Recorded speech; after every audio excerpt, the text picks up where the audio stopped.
terus kepada muka surat 66 di bawah tajuk proses penyerapan, pengangkutan, hasil pencernaan serta penyah tinjaan.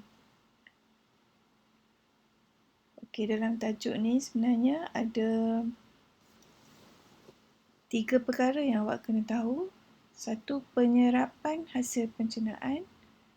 Kedua, pengangkutan hasil pencernaan.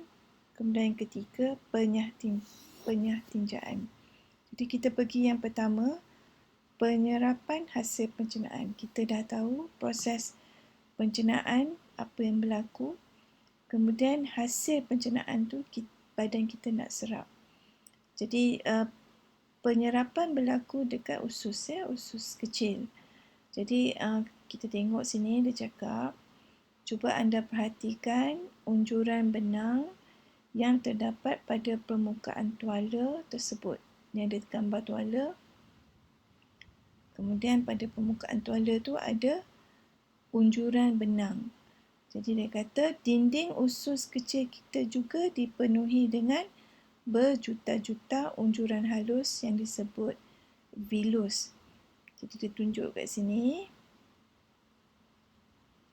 gambar keratan rentas usus dan di permukaan usus tu ada vilus. Dibesarkan gambar vilus tu. Macam ni lah. Tengok banyak macam benang-benang pada tuala. Jadi dia kata unjuran ini meningkatkan luas permukaan untuk proses penyerapan makanan tercerna. Jadi kat sini dia tunjuk vilus pada dinding usus kecil.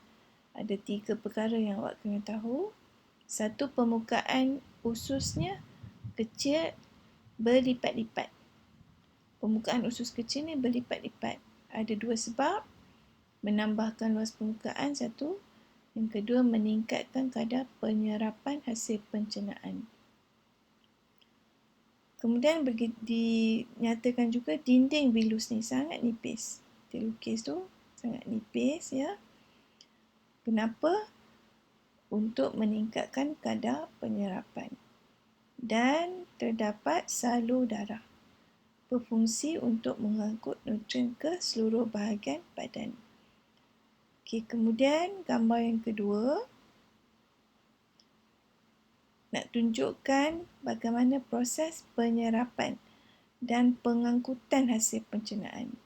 Jadi makanan kita yang dah dicernakan dalam bentuk molekul-molekul yang lebih kecil akan boleh menembusi sel, menembusi dinding usus kecil, kemudian dibawa oleh darah ke sel-sel. Jadi darah ni akan bawa ke sel-sel yang lain.